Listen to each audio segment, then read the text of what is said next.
이런 원망과 원성 때문에 스스로 목숨을 끊은 걸까요? 댐의 관리소장이 김우식 교수님 사실 안타까워요. 이제 예. 관리사무소장이 주민들의 이제 그 항의, 불만들이 이제 전달이 되니까 이제 심적으로 고통을 당했던 것 같고요. 그래도 이제 사실은 저 책임이 과연 어디 있는가는 따져봐야 될 문제인데 그 사건의 유무가 정확히 밝혀지지 않은 상태에서 스스로 목숨을 끊는 정말 안타까운 일 같습니다. 그러니까 그분 입장에서도 댐의 물이 이렇게 기하급수적으로 막 불어나니까. 근데 보도에 따르면 괴산댐의 평소 수위가 134m였는데 그날 폭우가 쏟아지면서 만수위가 135m 65cm였다고 합니다. 근데 135m가 넘어서니까 만수위에 육박하는 수치 아니겠습니까? 그러다 보니까 어쩔 수 없이 댐을 이제 방류를 한 건데 제가 볼 때 이제 주민들 주장은 평소에 너무 만수에 가깝게 수위를 조절하고 있었기 때문에 실패했다는 거고요. 좀 낮췄어야 되는데 그 부분에 대해서 일리가 있는 것 같아요. 그럼에도 불구하고 어쨌든 그 당시 상황에서는 폭우에 의해서 만수에 육박하면 이걸 열 수밖에 없는 거거든요. 그런 걸 따져본다면 한 그 소장의 이제 자살이라고 그래서 행명이 이제 갔기 때문에 좀 안타깝습니다만 저런 문제로 인해서 주민들의 불만과 또 그 관리소장의 어떤 책임 소홀 이 문제가 서로 이렇게 그 말다툼이 되면서 한 분이 이렇게 돌아가셨다는 면은 굉장히 수혜의 또 다른 측면에서 안타까운 모습이라고 볼 수 있겠어요. 이 김재 변호사님 잘은 모르겠지만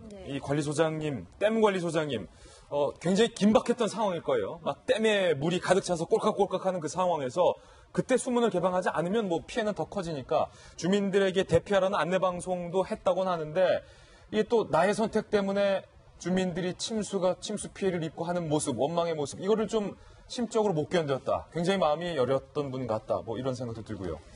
그러니까 저희 나라에 이제 가뭄이 계속되고 그다음에 장마가 오면은 장마 강수량이 그다지 몇 년 동안 크지가 않았어요. 예. 그래서 그런 점들을 잘 예상하지 못한 측면은 분명히 있는 것 같습니다. 사실 장마를 대비해가지고 조금 많이 수위를 낮춰놨어야 되는데 또 그동안 있었던 가뭄과 장마 그렇죠. 강수량을 정확하게 예측하지 못하면 이걸 또 본인 마음대로 확 빼놓을 수도 없는 그런 상황이거든요. 이제 그래서 수위 조절에 실패해서 결국은 이제 만수위를 넘어가니까 7개 수문을 모두 개방했던 것인데 그걸로 인해서 피해가 발생한 주민들에게 굉장히 안타까운 일이긴 하고 또 주민들 입장에서 어찌 보면 당연한 거죠. 거기에 대한 책임을 댐 관리소장에게 물을 수밖에 없는 건데 이런 식의 갈등은 어디서든 발생을 합니다. 예. 그러니까 행정 행위와 그다음에 거기에 대한 주민들의 피해 그리고 거기에 대한 반발 발생을 하는데 저 자리에 앉아 있는 관리소장이 관리소장께서 너무 이제 심적으로 좀 미약한 상태가 아니었나. 예. 왜냐하면 저런 식의 그런 행정 사례가 그냥 굉장히 무지개수로 이렇게 발생하는 걸로 봐서 또 저렇게 하다가 또 덮이고 또 다시 또 행정행위를 또 계속 해야 하고 뭐 이런 일들이 끊임없이 발생하는 건데 너무 나약하게 쉽게 자신의 목숨을 끊는 것으로 결론이 난 것은 아닌가 좀 안타깝습니다.